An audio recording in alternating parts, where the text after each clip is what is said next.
Good morning, good day, new world, starting over, Maisa Bereshis. Welcome back to the Megalamukos. So I have a really deep vort today, a short one, but we're going to go really into the Amukos, into the depths. Redemption of the firstborn, a mitzvah of the Torah, Pidyon HaBen, and how that is encapsulated in the first word of the Torah and how it really contains everything. So let's begin.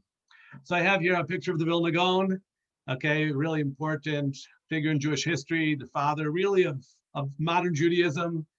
The way we keep the Torah, a lot of it comes through the Goin. And it's told that the Goin said that Kol Torah Kula could actually be found and is contained in the base of Bereshis. Okay, so that's a wondrous thing. Of course, the Goin was a giant, not only in the revealed Torah, but also in the Torah Nistar, in the hidden Torah. So the Pnimius of Torah, the inside of the Torah. And so let's make a little bit of effort to understand that.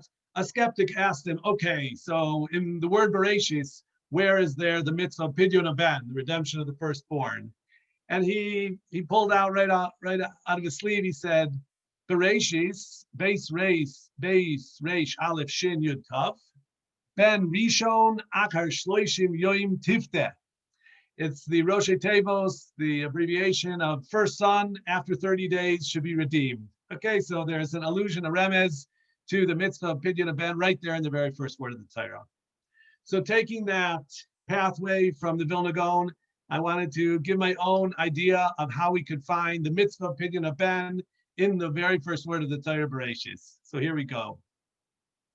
So the firstborn is, of course, called the Bechor, and he's the embodiment of blessing. If you think about it, if you have ever had a firstborn, so you know that you were a couple, there was man and wife, and now there's a child. So they're now a family.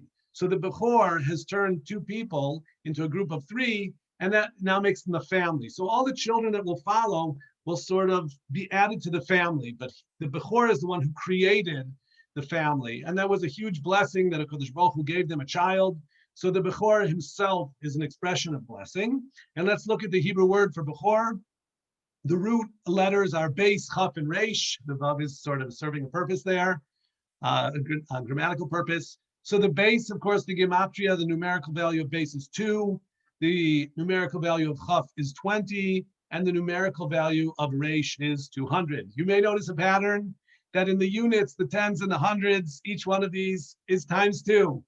And that's sort of the essence of bracha, blessing, of multiplying, be fruitful and multiply. A bracha is increase, it's sharing and giving, and Hashem's giving us bounty. So I put a picture here of pumpkin and a cornucopia. It's this time of year. So God's blessing, there's no greater blessing, of course, than having a child, and your first child particularly is a super blessing. So the Bechor in Lashon Kodesh is expressive of taking ones and turning them into twos. And once you have twos, you can have 3, 4, 5, up to 1 million, not children. But in terms of blessing, it's innumerable, unlimited amount of blessing that Hashem can give you, but he's channeling it through the bracha that came from the Bechor. So let's take a really deep dive now into this word Bereshis, and let's think about, of course, the very first letter of the Torah is a base, but it's not just any old base, it's a base Rabbasi, meaning it's a great big base, okay? That's how it appears in the Sefer Torah, as a real big base. And of course, the letter base, spelled Bet Yud Taf, is the word Bayit, okay? So this letter, the second letter of the Hebrew alphabet, Bet, is the word Bayit, which means it's a housing, it's a house. And of course, Chazal speak about that it's closed on 3 sides and it has a sort of a patio open on the 4th side so you can go out and enjoy the world. But essentially the base, and particularly this base Rabbasi, the big base of Bereshit, of the Torah, is the housing of the universe. So in this very first letter that Hashem began the creation of the world, this really contains everything. Everything until Le'eni Kol Yisrael, to the very last verse of the Torah in Dvarim, could all really be contained and is contained in a microcosm in this base of Bereshit. Okay, so the first base is the house, the housing of the universe.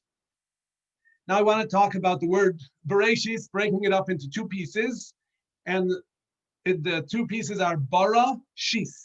okay? And so the first half, bara beis resh aleph, is, first of all, the Hebrew word for creation, okay? That's the second word of the Torah, bereshis bara. So one of the meanings of beis resh aleph is to create. But another meaning of bra, and this is an Aramaic usage, is one's son, okay? And another meaning is bara is chutz, okay? Anytime that the Gemara uses a term for going out, it's a term of going out, okay? So that is the first three letters, beis resh aleph.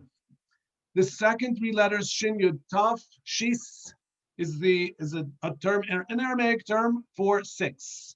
And again, I'm using Aramaic words in understanding the Torah because the Targum of the Torah, the Aramaic understanding of the Torah, was given at Sinai. So Chazal definitely do this, and we're allowed to do this and meant to do this to understand the language of the Torah in an incorporation of both Hebrew and Aramaic meaning. So this word shis, which means six, is a reference to the three-dimensional world.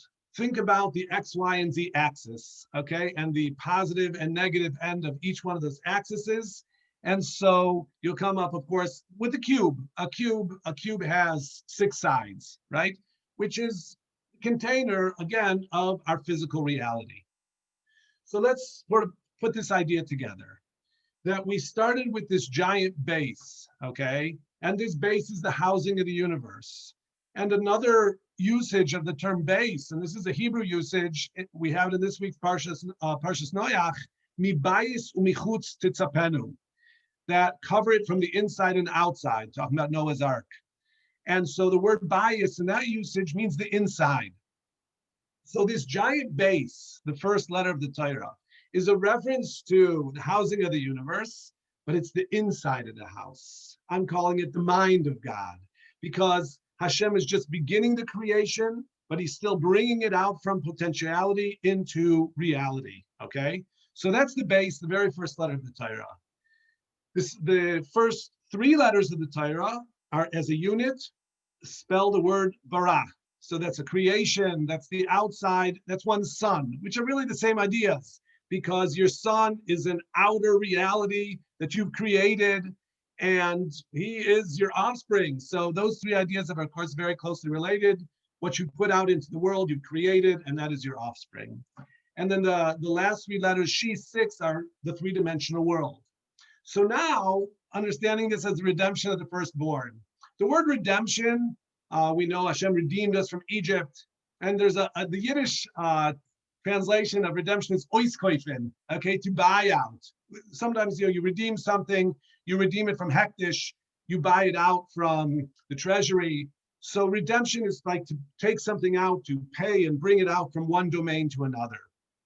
So now, to put it all together in closure, everything that God was going to create, blessing and bounty of our world, was all, if you will, contained in the divine mind. And that is communicated in the base of Bereshit. It's the inside of the house of the mind of God. And he's now ready to begin the Torah and begin Ma'aseh Bereshit. And he's going to bring out from within, he's going to take it out. That's the bara. And that's the bara. That's the son. And that's the creation, Bereshit bara. And what did he create? He created shis. Shis is the six sides of the cube, the three-dimensional reality that we live in. So really, we can understand the creation of the universe and really call it Torah Kula as Pidyon HaBen, redemption of the firstborn. And this is something we can all do and all need to do. We're starting, a new Jewish year now. We're just beginning back in HaBen, getting back to the school year, and Halavai should be a good year of a healthy, good, pathway that we get back into the swing of things in a more normal way.